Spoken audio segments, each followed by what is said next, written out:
Kepalantangan tiga buruh perempuan. Iringan musik dangdut dari pengeras suara memecah kebuntuan malam. Hujan belum benar-benar habis, menyisakan gerimis yang membasahi tubuh-tubuh para buruh yang sudah kuyup. Alunan irama khas lagu koplo memompa semangat mereka untuk berjoget dan bernyanyi bersama. Hampir semua buruh itu mengenakan jas hujan plastik seadanya yang hanya menutupi bagian badan. Yang lain tetap menari meski tak memakai baju pelindung hujan. Selasa 30 November 2021 itu, para buruh terus bertahan di depan Gedung Sate Kota Bandung, menunggu Gubernur Jawa Barat Ridwan Kamil yang tak kunjung datang menemui. Setelah istirahat sejenak untuk sholat, hingga waktu menunjukkan hampir pukul 8 malam, semangat para buruh tak juga pudar. Tubuh sudah basah sejak siang. Para buruh perempuan pun terus bertahan. Ada Nining Indriani, perempuan berusia 27 tahun yang datang bersama rombongan pekerja dari Subang.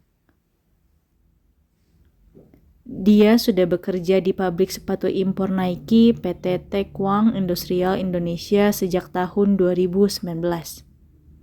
Ketika itu informasi lowongan pekerjaan dia peroleh dari seorang kerabat.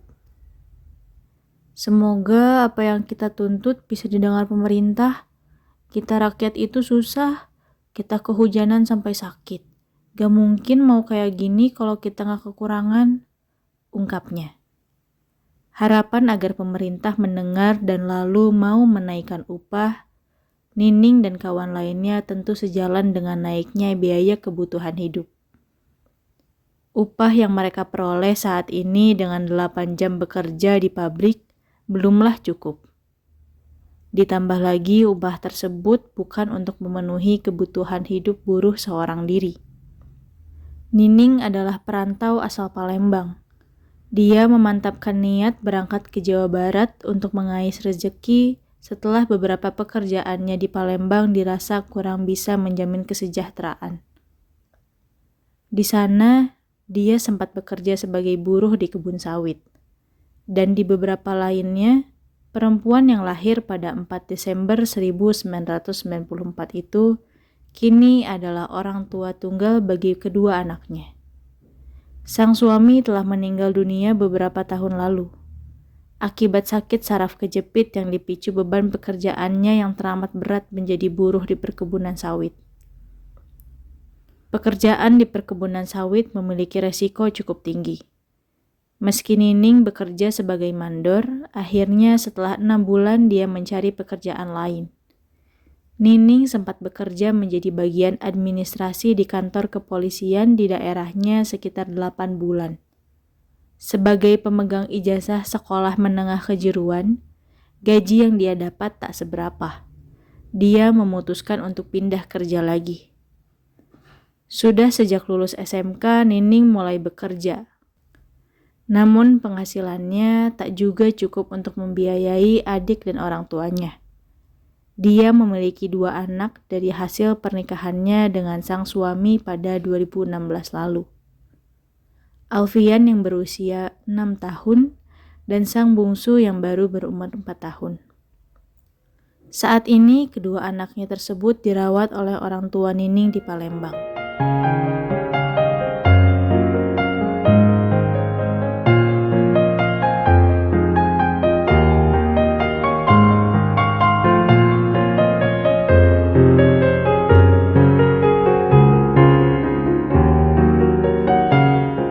Pendapatan Nining dari pabrik sepatu pun tak seberapa.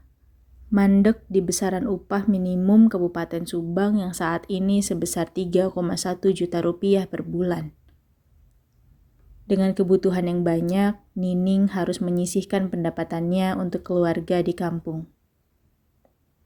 Awal bulan November 2021 ini, setelah menerima gaji, dia mengirimkan uang kepada orang tua dan anak-anaknya sebesar 1,5 juta rupiah. Uang tersebut digunakan untuk membiayai kebutuhan kedua anaknya. Si sulung sudah duduk di bangku TK, sementara si bungsu dikirim ke PAUD. Nining harus menyisihkan pendapatan untuk membayar uang sewa kos-kosan sebesar Rp700.000 per bulan. Belum lagi gajinya sudah otomatis terpotong Rp720.000 untuk melunasi pinjaman ke perusahaan. Pada tahun 2020 lalu, ayah Nining masuk rumah sakit dan harus mendapat perawatan akibat sakit kelainan darah. Dia terpaksa mengambil pinjaman dari perusahaan dan baru akan lunas pada Maret 2022 nanti. Setelah 2 alokasi utama itu terbayar, barulah Nining menggunakan sisa uang yang ia punya untuk mencukupi biaya hidupnya sehari-hari di perantauan.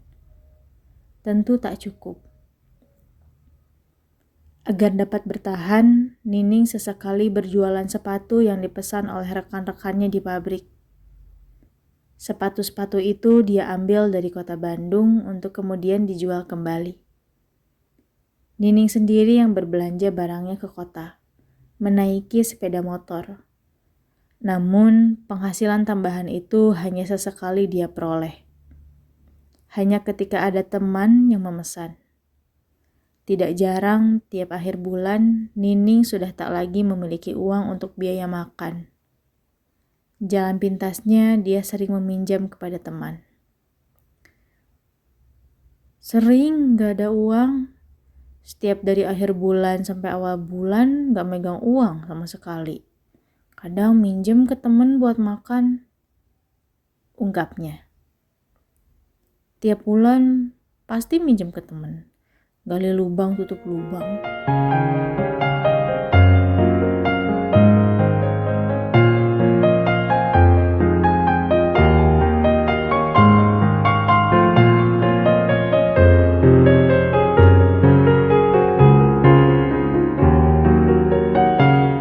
Kondisi yang tidak jauh berbeda sering dialami Ami Astuti, 36 tahun.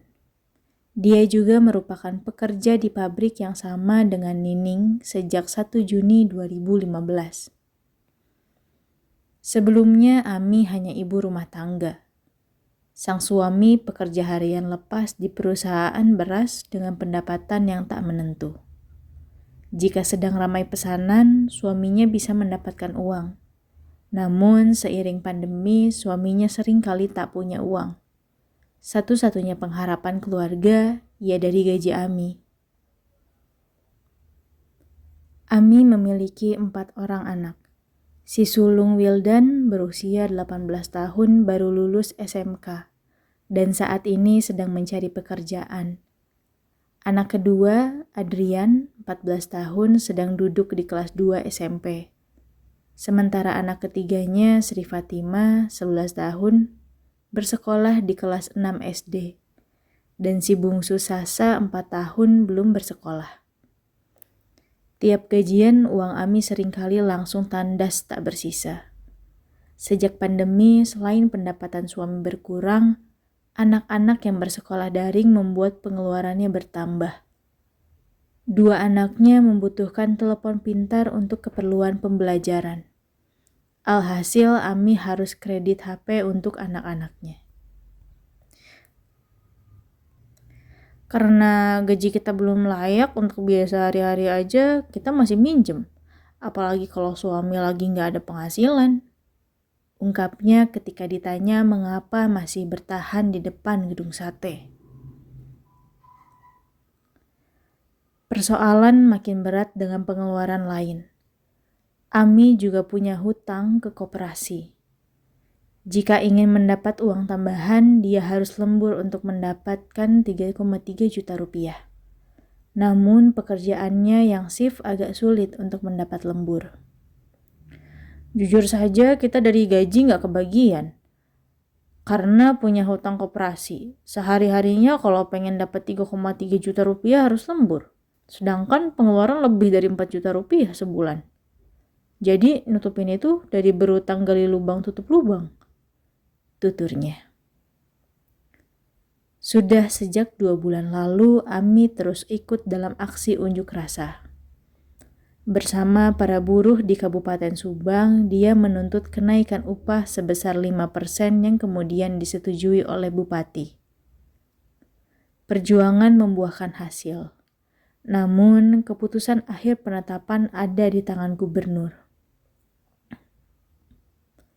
Makanya saya tiap ada aksi ikut benar-benar berjuang. Panas kepanasan, hujan kehujanan, 2 bulan terakhir kita turun aksi terus. Ungkap Ami yang di masa kecilnya bercita-cita menjadi dokter.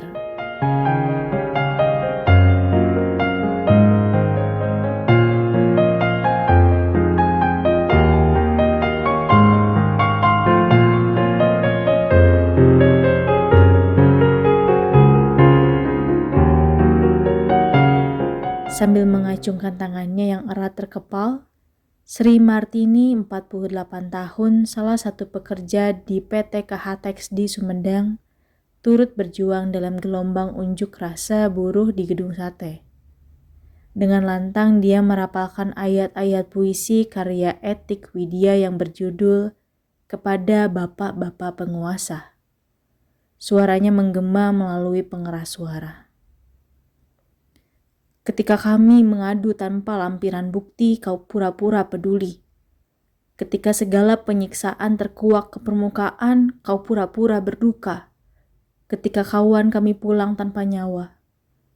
Bapak-bapak penguasa negeri, masih banyak lagi derita yang menyita kebahagiaan kami. Sudah sejak pagi, Sri bersama rombongan pekerja dan serikat buruh bertolak dari Sumedang ke Gedung Sate. Mereka membawa harapan agar tuntutan kenaikan upah sesuai rekomendasi Bupati dan Wali Kota dari 27 daerah di Jawa Barat disetujui gubernur. Datang dengan harapan dan visi yang sama, Sri memilih menyampaikan aspirasinya menggunakan puisi. Dia berharap dengan puisi pesan mereka bisa didengar. Sudah sejak malam hingga hampir tengah malam Sri menyiapkan puisinya. Pingin baca puisi, kalau aspirasi biasa kan sudah biasa. Kalau perempuan bisa menyampaikannya lewat seni. Ungkapnya kepada bandungbergerak.id. Sudah sejak 1994, sejak lulus dari SMA, Sri bekerja di PT KHTEX sebagai operator sistem pengecekan kualitas produk. Bekal utamanya adalah hasil kursus komputer selama 3 bulan. Sri berasal dari desa Kesegeran, Cilongok, Banyumas. Dulunya Sri bercita-cita menjadi guru. Namun karena keterbatasan biaya kedua orang tuanya, dia memutuskan untuk tidak melanjutkan sekolah. Sri anak kelima dari 8 bersaudara. Buruknya kemampuan ekonomi keluarga memaksa cita-cita Sri menjadi guru boleh kandas. Pun cita-cita Ami menjadi dokter. Namun sebagai perempuan buruh, semangat mereka tak pernah padam untuk menyuarakan hak.